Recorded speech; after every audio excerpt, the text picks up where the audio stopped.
Okay, we should be good. Some technical difficulties there for a moment, but I think we are bueno again. Awesome. So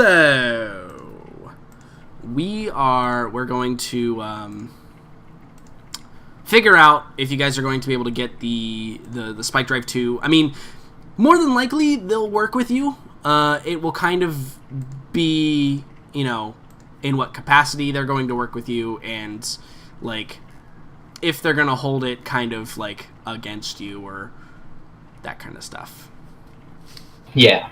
So I think we determined that we're going to use bureaucracy to try and convince them to, or go through quote unquote bureaucratic loopholes to attempt to get them to upgrade your spike drive. Correct. Cool. Maybe someone just recently returned one that happened to have an upgraded spike drive. Sure, right. Yeah, that's what I'm maybe one's in a slightly worse condition but has a spike to drive. Like maybe Boomer can figure out a way to get us pushed up in queue for a slightly upgraded one, or some such. Yeah, I think that's definitely the flavor of the bureaucracy here. So Boomer, is that the method you would be taking in this particular instance?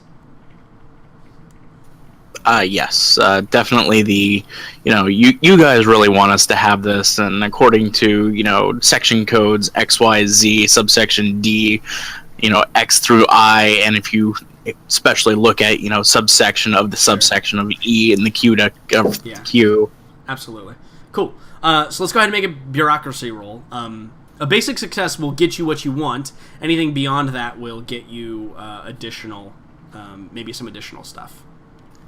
Am I using charisma or intelligence? For bureaucracy in this instance, I think it's going to be intelligence, not charisma. You're not trying to, charm these people into doing it. You're trying to, beat them through legal loopholes and shit. Yeah. Big money, big money. Oh, yeah. That's a good one. Yeah, so I think that probably you do some initial research, and you see that, there's a Demeter that has just come back without a crew. Either the crew quit or died or whatever. And you probably go in with the argument that, you guys haven't had a mission in, so long. You guys are the most refreshed crew that's out there, so you should be assigned to this ship, so that, you guys can get the spike drive too. And, yeah, you definitely get it with an 11. And you get bumped up in queue. And I think that the additional there is... the crew the former crew of this particular Demeter had a mission that needs to be completed, and they are willing to just assign that to you without having to go through the lowest bidder process that you would normally have to. As kind of that's kind of their way, yeah, totally, we'll give you this thing, but it's got a mission pending on the ship, so if you guys take care of that, it's yours, no problem. And that'll be kind of your first mission for it, which is also advantageous to you guys because you guys don't have to go through the lowest bidder and figure out deal with all these other assholes that are trying to get these jobs. Also, every second that the ship is ours costs us money. Right. Yeah. Exactly. So getting on it with the job already is great. Leaving immediately with a mission is gonna save us cash. Yeah. The longer the ship sits in dry dock, the more money you're paying. Because even if you're not flying it around, it still has to give maintenance costs and shit. So, Sweet. So I assume that is acceptable to you, Boomer, as during this whole process. Yep. Cool. I'm behind you, talking to with a huge thumbs up, say yes, say yes. Right. Yeah. Exactly. Is this a point where Fortune could try and angle for other upgrades via business? Perhaps, they're going to, roll me a business check, and I think that, so here's the deal, they're going to give you the ship, but charge you full price for the spike drive. If you roll a good enough business roll, they'll charge you whatever's remaining on the payment plan. Cool. And then you might have some wiggle room. No, I think this one's going to be charisma. I don't think this Okay. one is like intelligence. I think this one is Oh. going to be like you trying to, but you rolled a 9, so it doesn't matter. Eh. Yeah, so I think that they're willing to, because they just want their money, right? Like they don't Yeah. need to squeeze you guys for any more money than they're currently making. So I think that what So, they're did the former Yeah, so crew they make probably- payments on that?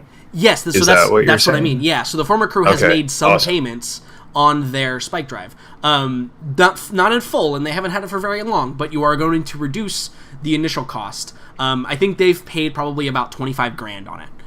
So Nice. you have a little bit of wiggle room if you wanted to like be like, hey, you know, do you have any room for upgrades in this respect? If you were considering something like that. So Post-tech workshop. that's what I was to say. Does this ship that's coming back, well, obviously it has the fuel scoops. I would ask, is there any way we could trade out the fuel scoops? You guys keep the fuel scoops, put them on whatever ship you want. You guys get the value of those, and we get. Could we install a post-tech workshop onto the ship? Because that helps us a little more than a fuel scoop would. Okay. So you want to convince them to drop the fuel scoops and do the thing. I think that with your 9, you can totally have that done. However, you'll be waiting some time while they install and uninstall that stuff.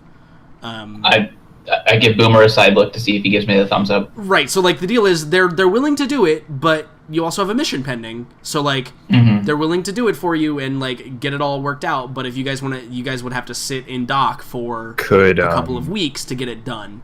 You could go and then come back, and they could have more stuff ready and like be able to jump on it once you guys come back from the mission. Yeah, could That have sounds it good. like in Let's queue. do that. Yeah. Like that. rank check. That.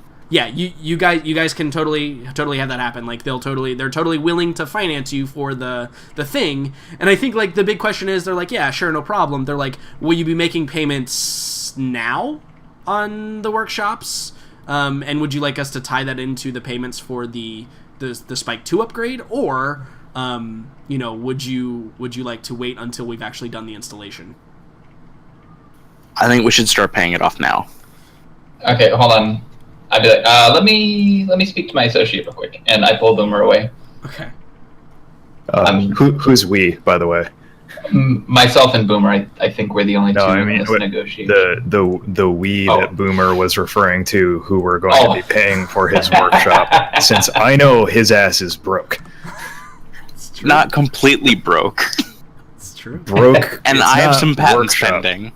He's workshop broke. He's workshop broke. That's totally the line. I have patents pending, so money's gonna come. Okay. No, I was- That I'm gonna tell you that line may not work on Oscar. I'd probably be like, we could definitely wait and pay them when we get back once we've made some money, and we have money to pay them. Or we can pay them, or I can pay them all now, and then you pay me back later.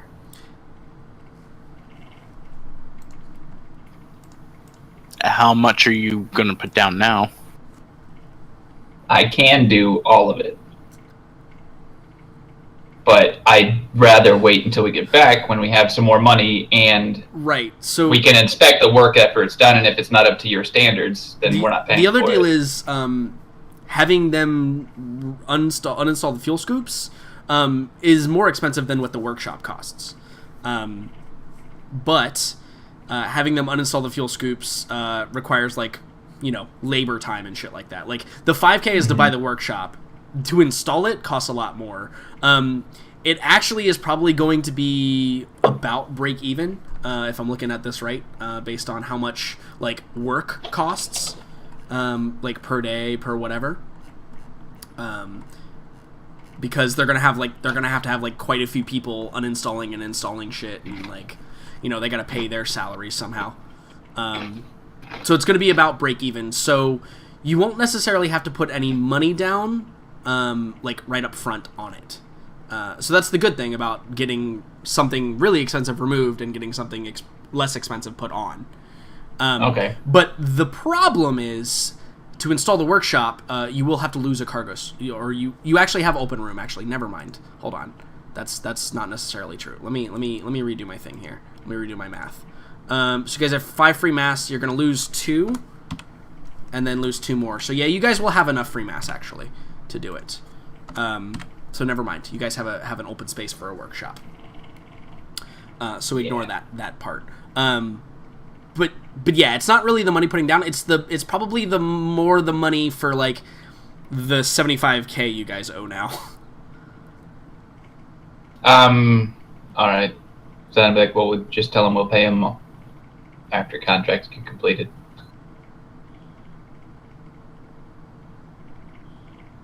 Yeah, that's fine with me. I mean, I think if we figure, Jordan, how did we used to do it? We basically gave the ship a double share. Yeah, you gave the ship a double share, and then everybody else got a single share. Yeah. So we split it 6 ways. 2 go to the ship. We get the rest. Mm-hmm. Yeah. I feel like, that worked, but we'll have to see how much money we actually we'll have to budget make. It. And so see how many jobs we can pick up in a month. Contingent on what we're bringing in, I think that's a very reasonable way to do it. That's fine. And if we, just planning out, if we figure out ways to more or less stay within a jump of each other, we can keep the travel costs down, and we don't want to be going from 000 to 709. Yeah. Every other session. Right. Yeah. That's probably bad. No, that's fine. Cool. And so, just so everybody is aware.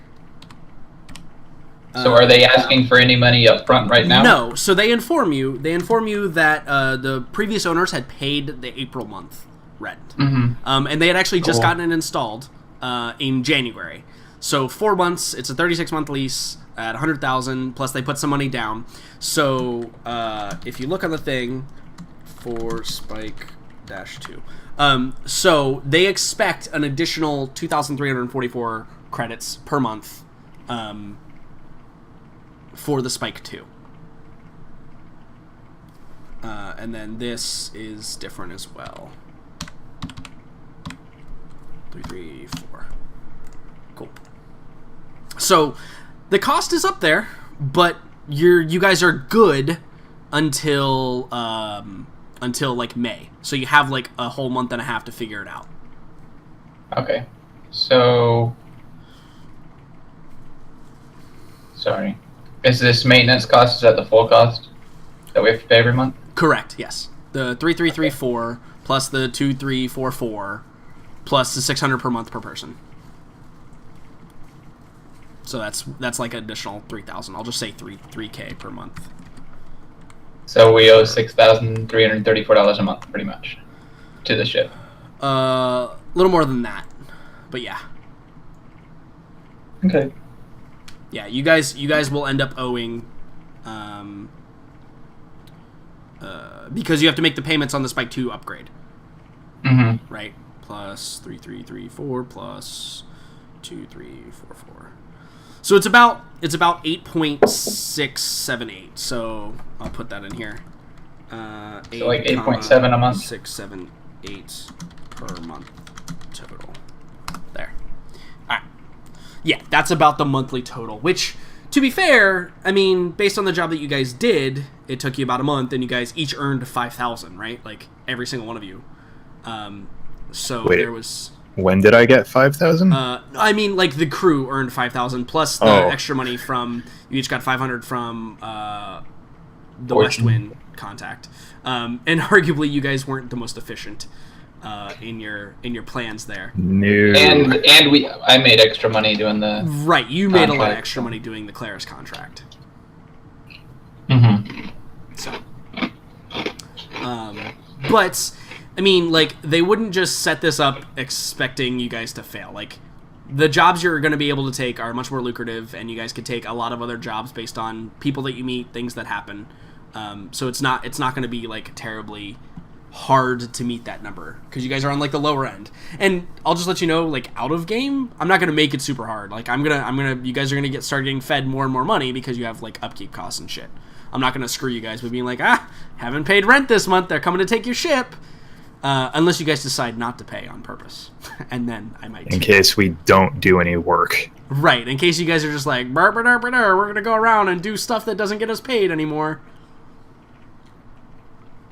You know, if you guys go on like a grand crusade of Furial, and don't make any money off of it, then probably... Or like if you start to glass Paphos from orbit, that's really not going to make you any money. It might make Martha feel good inside, though. Yeah, it might make you feel good inside. That's true. You know what's really... That was a total slip-up. I actually wasn't saying Martha to be cheeky. I literally just slipped and said Martha. You're such a jerk. That's actually incredible. Swear to God, I wasn't even trying to be like a shit about it. Anyway. So here's the thing. There's a reason why this ship got upgraded with a Spike 2 drive recently, in particular for this one mission. It seems like the former crew probably had about the same idea you guys did, in the fact that, hey, we get places faster, we can make more money, you know, we have to spend less of our time. But also because their mission, you guys, every one of the crew members that's like assigned with Westwind gets like a mission parameters thing. And your destination is, if it'll let me do it, is 0100. Of course it is. Yeah, this is the former mission that this thing had on it. So in 0100, this actually, I think that once you guys get it, you realize that the payment for this is quite high. It's actually 25 grand flat out to the ship for the completion of this mission. And there's not a whole lot of details. It is so anyone that wants to can roll outside of what I'm about to tell you if I don't give you the information that you need about the 0100 sector. But if we look at it here, we see that 0100 is the Rupali system. Actually, it has 3 planets in it. It's got the planet Meges, which is a Tech Level 4 planet. It was a previous abandoned colony. And it's also an exchange consulate. There's a Thyla, which is a Tech Level 4 baseline post-tech planet, and that is actually your destination at the end of the day. And then there is Asta, and Asta is it's a Tech Level 4 baseline post-tech, but the world itself is classified as feral. There's not a whole lot of cool things that are happening there, at least for people who are, civilized, let's say. Wanting to continue to exist. Yeah, exactly. But Athila.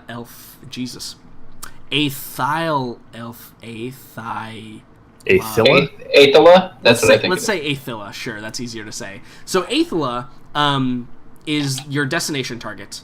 And you'll notice none of the tags are currently active on that one, and that's because there's not a whole lot known, except for the fact that there is a massive archaeological dig on the planet. Baseline, what everybody would know about the planet is that there was at one time like an alien race that existed on the planet that was extremely warlike and essentially hunted each other into extinction. And that was actually prior to the Scream. And when the Scream occurred, the planet was just on the cusp of being colonized and being really taken advantage of, essentially. So people on the planet had very little in the way of resources and probably just ended up dying during the Scream. But post-Silence, when everybody's rediscovering everything again, these ancient ruins to these kind of feral-ish warlike race of aliens were discovered, as well as the ruins of the pre-Scream colonies that were there. Very similar to actually Meges, which also had some pre-Scream colonies, but that's kind of been a little bit more developed in the amount of time that has been occurring. Now, some of you may know some stuff about these particular planets already, and that's totally fine. Whatever you know or have been told about these planets, you know and have been told about these planets. But possibly the most important point is there is a major faction that exists on Athila. They are the Separatist Buddhists. They exist on Athila, and they're in. They are a religious faction, obviously, and they're very known as very inclusive religion. They definitely accept a lot of different creeds, but they're also known for not being very tolerant of other religions. They clash most commonly with the Holy Family Protestant Christians on styles of beliefs and stuff like that. They believe that essentially their religion is the one true religion. It's the one that everybody should follow, and they, feel very strongly about that. So that is the Separatist Buddhists in a nutshell. But does anyone want to make a traveler or spacer roll to see what you know about any of these 3 planets or the system or anything else going on them? Sure would. Spacer or traveler, you can decide which. Spacer. Attribute. Intelligence. Yeah. All right, so what'd you roll? So, 10. Nice. So what does a 10 buy me? Something pretty good. So as a spacer, first of all, about these particular locations, and let me just make sure I got this all right here. That there is a lot of traffic to and from Athila, specifically when dealing with delivering. There's a lot of talk in the spacer community about how you can make it rich on Athila by transporting highly lucrative goods or specific artifacts to museums and stuff like that. There's a lot of talk in the freighting or just general spacer communities about it's a little bit of a gold rush kind of thing going on there, where everybody kind of wants to get a piece and wants to transport certain things, and it's a little bit cutthroat too. There's definitely people who are vying for contracts the right way, but it's also not uncommon for there to be disputes over who's supposed to get a contract, and that's definitely what with your 10. About the other locations there, so Megis, that so Megis, I like the little the laugh before telling us this. I'm concerned that it was colonized, now. But with your 10 and spacer, it's actually not colonized currently. It has some sort of archaic defense system around the planet that doesn't allow anything to go on or come off of the planet. But we know that there are abandoned colonies and different stuff there because we can see it, right? We have the technology to view past the defense system. But the defense system is advanced in technology. It doesn't allow a lot of travel to and from. So in addition to Athila kind of being a gold rush planet, this planet too is if you want to be more hardcore, you try and find a way through the defense system so you can get the artifacts that nobody has touched yet at these abandoned colonies and stuff like that.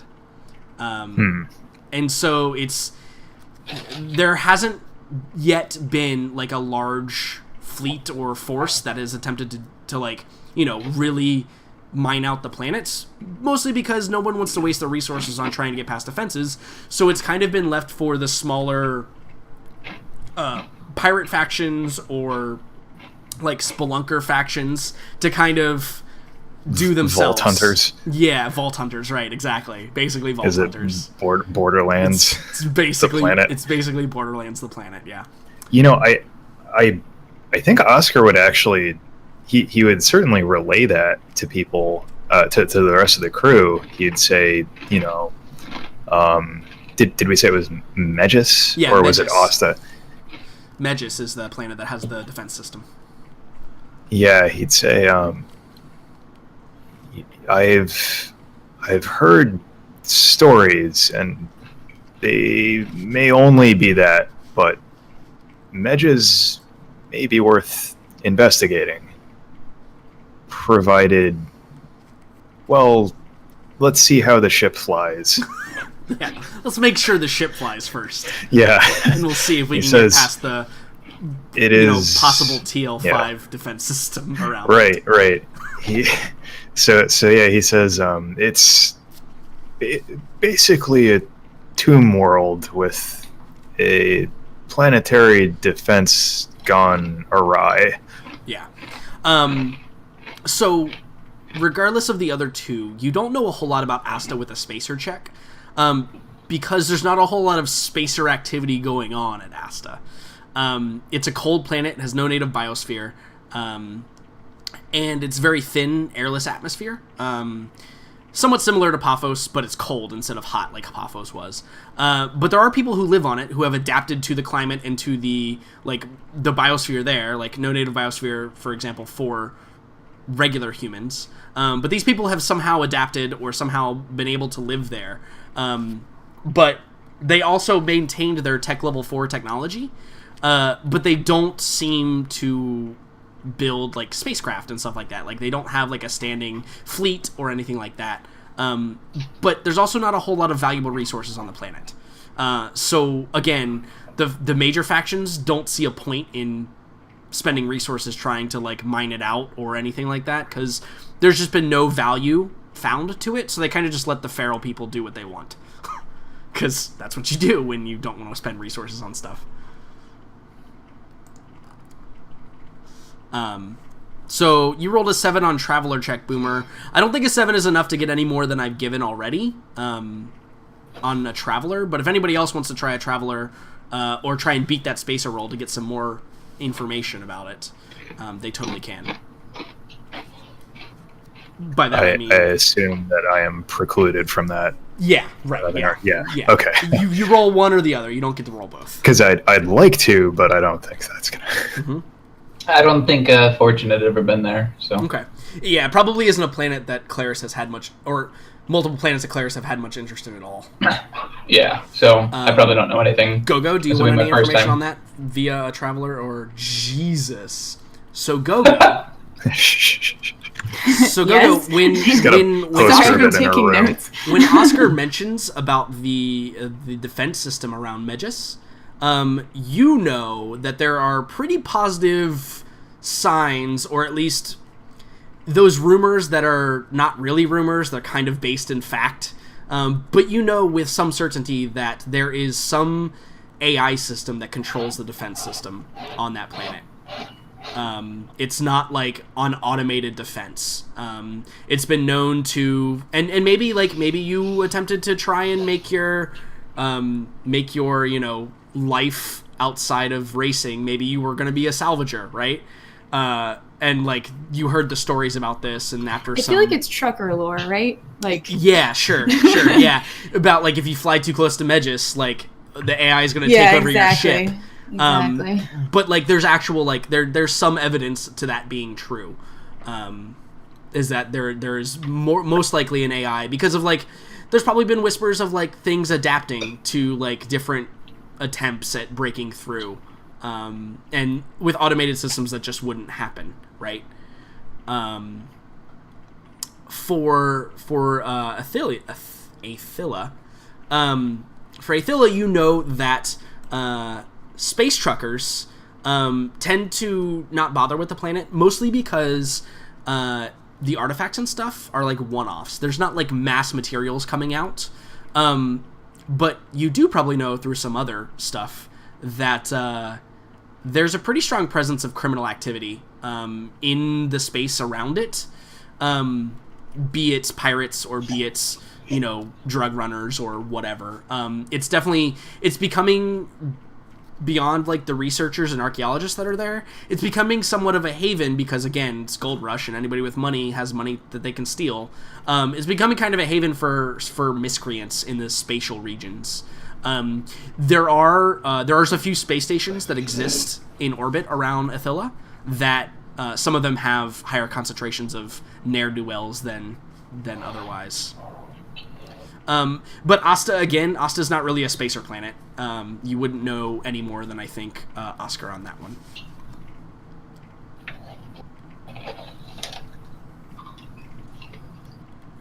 Okay. How do Boomer and Fortune react to news of a artifact laden tomb world with an AI defense? Yeah. Now I'm extremely interested. I don't know if I'd show much interest, but from what Jordan said, it sounded like most of the ancient ruins were not human ancient ruins. That's for Athila. Oh. For Meges, Yes, that's Meges is the AI-ridden defense Oh, system. yeah. No, that sounds awesome. And I need to be there. Yeah. You see, Fortune's a very practical individual. AI, they can't control his brain, so what does he care about him? He's not really a computer guy. I suppose Oscar would say, perhaps Gogo can fly this in manually. I'm like, I'm sure Gogo can fly this in manually. Gogo is already thinking of the ways that she can fly in manually. Right. Yeah. You know, cut the systems and the comms. Without computer assistance, dodging the defense system sounds great. That sounds like a great It's gonna be no plan. problem. She's been rolling 16s, man. It's true. On navigations, we'll see all her piloting skills are. Navigating I feel like it's defenses. part of, like, pilot lore. Like, if you can get past this, then you're the best pilot. Yeah, it's like the Kessel Run, exists, right? Yeah, exactly. Yeah, it's like the Kessel Run. If you can get past this, you're literally the best smuggler / pirate that ever existed. They give you all the parsecs, and then Yep. you ride off into the horizon. Yep, exactly. Anyway, So, the bad news is about all of this information is that you guys got a long way to go. Yeah. And it's clear that, like, the other crew that used to own the ship that you're now on, which is now your ship, so I'm just going to say that from now on, they intended to do this thing, named. like, try to do as fast as possible. Has it been named? I didn't even notice. Indeed. Indeed, it has been. Frady McFreightface. I see it there now. Yeah, I'll update the actual name too. But see, like, the deal is with a Spike Drive 2, it would take you. Let's just count our hexes here. 1, 2, 3, 4, 5, 6, 7 jumps to get there, which means less than a month. And then if you go there, pick up the things, come back, you're gonna do less than 2 months, right? It'll be like 42 days or something like that, and you're gonna get 25 grand, like, off the top, which is more than enough to pay your bills and everything else, right? Like, that's way more than enough than you would need to pay off the maintenance costs and stuff like that, and make a hefty profit. And so that's kind of where the mindset is here. Yeah. You know, there may be couches we can crash on in 203. Yeah, so that's the other thing, right? Like, if you can pull favors, because I think not even just Oscar, but other people have people in places they know between here and there that they may be able to get free stuff and cut the expenses even more. Correct. Well, I don't know anybody there, but there's places I want to go up there. Right. Yeah, exactly. I will. So Fortune, I'll remind you of this if you haven't looked at it. And I'm sorry, I forgot momentarily as well. Meges? You remember that is actually where the Claris group has a home base. Yeah. Yeah. That's the AI crazy planet where no one actually lives on it. Wait a minute. I'm sorry? Yeah, that's the AI crazy planet. Oh, Homeworld on Meges. Yeah. Oh, I did not know that. Yes. They're not based on planet, obviously, for obvious reasons. But no, they are totally. They have like, outside of the range, the sensor range, like in deep orbit around Meges, they have large space stations and stuff, and it's where they operate mostly out of. That makes sense. Then yeah, I would have been there. Well, maybe not. I didn't get recruited from there, so. Right. Yeah, but you would know, like, where. I would know where my homeworld is, but I may you not would know where the ever base of been there. operations is. Yeah. So that's an important note as well. Just so everyone's aware. Yeah. I like Alright. abandoned artifacts and then $3 signs after it. This is I was gonna put 4, but I thought that might be over. well, this is basically Yelp, right? This is the Yelp of worlds Yeah. where we put the same amount of dollar signs that correlates to how expensive things are. In certain Service locations. was terrible. Would not recommend. Service gets AI 1 star. incredibly rude. Right. AI incredibly rude. They blew up my ship. Yeah. Yeah. Cannot recommend. Yeah. Exactly. Would not go there. Yeah. What else is even on the way there? There are a ton of Because things. Literally, I mean, I know literally somewhere- half the sector. Yeah, like I recognize that there are, for practical purposes, a limitless number of things between us and there. So yeah, so the big deal is you guys have been to 103 before, right? You guys went to 103 on your very first mission ever. And so from between here and there, just as a quick reminder, there's the Barba Society controlled planet with the weird fucking crazy aliens with the quarantine warning. Yeah, we don't want that. There's the other 2 planets like between here and there are like they're not even tech level 4, right? Like that was really the only thing of note to 103. Between there, if we look at the star chart, we actually have to go to 203 because we can't jump from 0002 to 201. Now, you can, but it is uncharted space. So, however good you think GoGo might be, you could shave off a ton of time trying to do that. If we had our old I was NavCom, just saying, now that we took away my nav computers, yeah, no problem. I'm just saying, you could cut off like 1, 2, 3 jumps by doing that. But you know, whatever. what is the penalty to uncharted space again? Yeah, so uncharted space is Like how bad are our It's odds? like a 9 or something. no, I think it's even worse than that. So uncharted 10? space, Yeah. gives you a. I went too far, by the way. Uncharted course is a -4 modifier. Yeah. So Yeah, we're all going down. normally it would be So- like to jump all the way from 0002 to 0201. It would be an 8. It would be a 12. If you guys wanted to do that. Guys, I only have 1 in You every got game, your- so, Oh yeah. So you would have to roll. She'd have to roll You did- a, an 11. a 10 or higher. If she's got a +1, she'd have to roll a. Oh yeah, no, yeah, an 11 or higher. She'd have to roll a 5 and a 6 or 2 6s. Yep. I don't like those odds. Yeah. It would Can be you amazing, jump but into uncharted space? Yeah, so you totally can. You can totally jump into uncharted space, but you still get the modifier.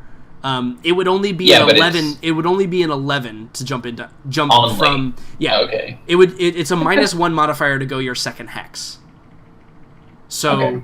you would have to roll either a 12 to get from 0002 to 0201, or you'd have to roll 2 11s. Your choice.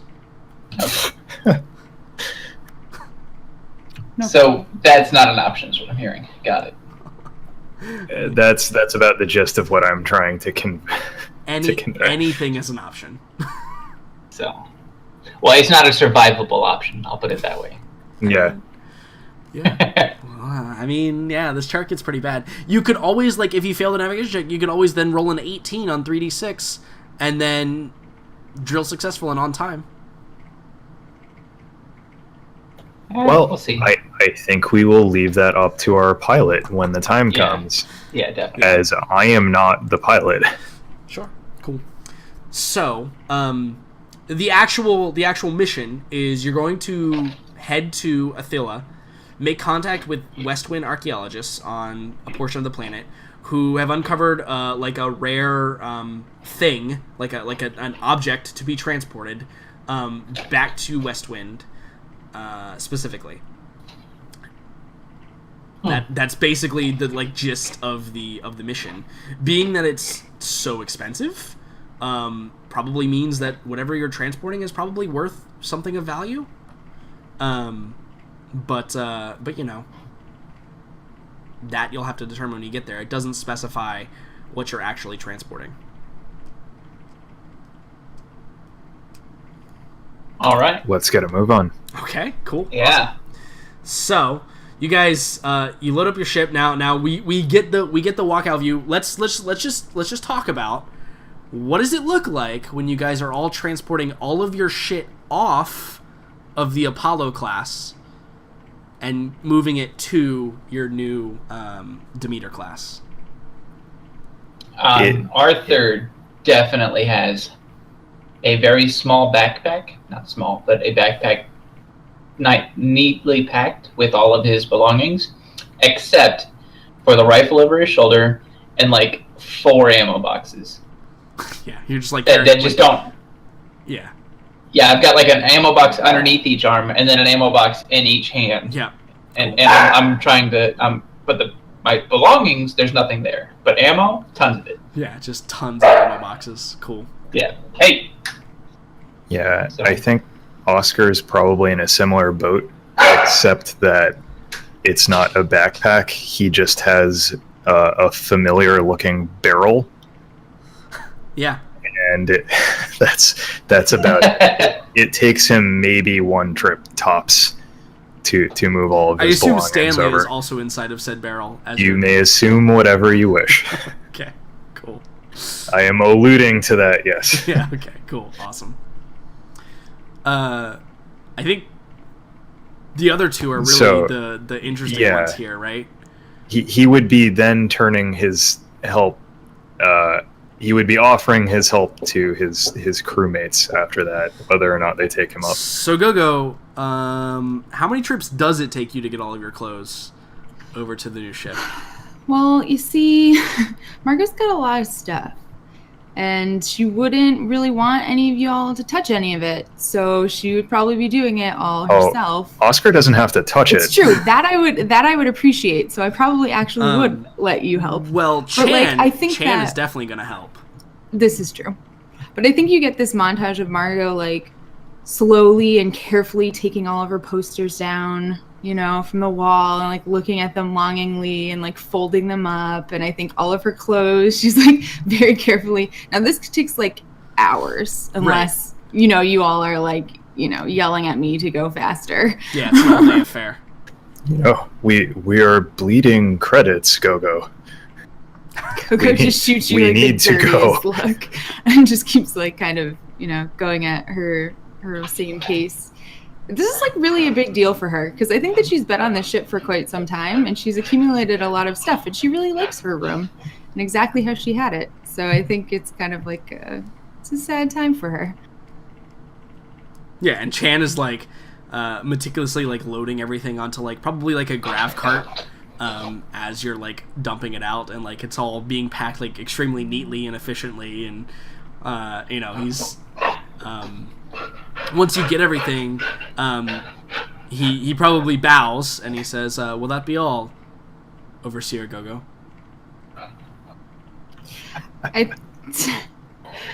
She just nods at him and just kind of looks back at her empty room for a few moments. Yeah, and I think that Chan says, he probably says, and is like a glimpse of like humanity, although it's more than likely him just like recognizing despair and like wanting to help in some weird manner. But he probably says, he's like, "Fear not, we will make your next room just as grand as this one was, Overseer." She's impressed that his comment has gotten so good.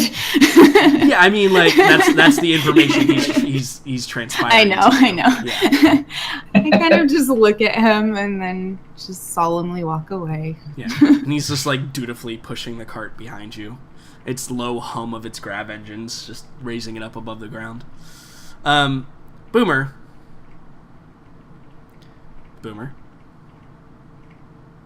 Well, Boomer? what? That's not English. Can you speak? Can you please explain to me how you attempt to carry your still in one go over to the new ship?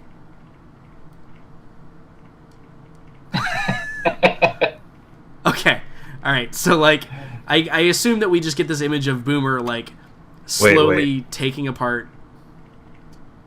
Am I the only one who can't hear Will right now? Will's not He's speaking, not talking. he's typing. Oh, okay. That would have been very confusing. Yeah, no, he's not talking. He's typing. Yeah. Got it. Yeah, so like slowly like disassembling all of his pieces and like probably at one point like glass shatters and we just get this like image of him, his like exasperated look, like rolling his eyes so he detaches his corneas, and like packs it all neatly in like these boxes and then begins carrying boxes and has like one strapped to his leg and is, you know, pulling it along. And yeah, Boomer's also got a lot of shit that he's got to carry over there. So yeah, we get the image of him carrying all this stuff by himself, whereas like where Go-Go has her, you know, her friend doing all of it for her. Chan is just, you know, pushing along the cart, happy as can be, got everything loaded up.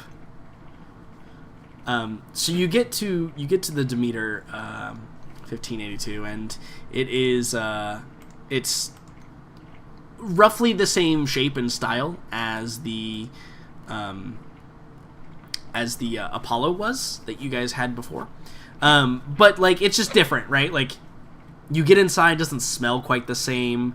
The layout is generally the same, like the cargo bays are all kind of in the same area, and like the rooms are all in the same area, and there's still that like captain's quarters, which I assume Go-Go immediately takes. Dibs. Yeah, right. Yeah, exactly. And yeah, everything feels kind of like off a little bit, right? Because it's like you guys haven't been living in this ship for 3 months like you have the other one. And so it's a little bit weird, but it's all laid out the same, so like everything is a bit familiar to you. You can at least like navigate through the different locations, and you're not too confused about the layout of anything. Boomer, I think that for you notice that mechanically the ship is probably in better condition than the Apollo is. Mostly just because it appears to have had someone on it who gave a shit about mechanical stuff. Yes, and you indeed can break the atmosphere controls to feed Stanley, so you can help synthesize that for sure. The good news is that you can totally just tell maintenance people not to fix that when you go to get maintenance done now. So yeah, everything feels just a little bit off. Like the spike drive has a different hum to it. Like the controls Go-Go, if you go up and like check out the cockpit, like they're just like a little bit offset, so it's a little bit off-putting. But everything is like generally the same. It's just not. It doesn't have your butt prints in it. I was gonna say Marco kind of like sits on the seat, and it's just not right. So it's actually got like a nice cushion, right? Like it's got like whoever the pilot was previously, like lived in a little bit of luxury on the seat. I assume though that this pilot was probably a lot taller than me. Yeah, no. So I have to kind of adjust the seat. It's very clear it wasn't him, right? Because like of the height and stature. When I sit at it, it's just like at my throat, and I'm like, oh, all right. So I have to try to fix it. Yeah. We get the image of Go-Go slowly like going up, going down in the seat, going up again, going down in the seat, going up again in the seat, leaning it back, leaning it forward, leaning it back again, leaning it to the side, lowering the seat, raising the seat. Yeah. It's a good 15-minute process. Yeah, just to get it like exactly where she wants it. Yeah. So you guys all get moved in efficiently to your new house. Congratulations.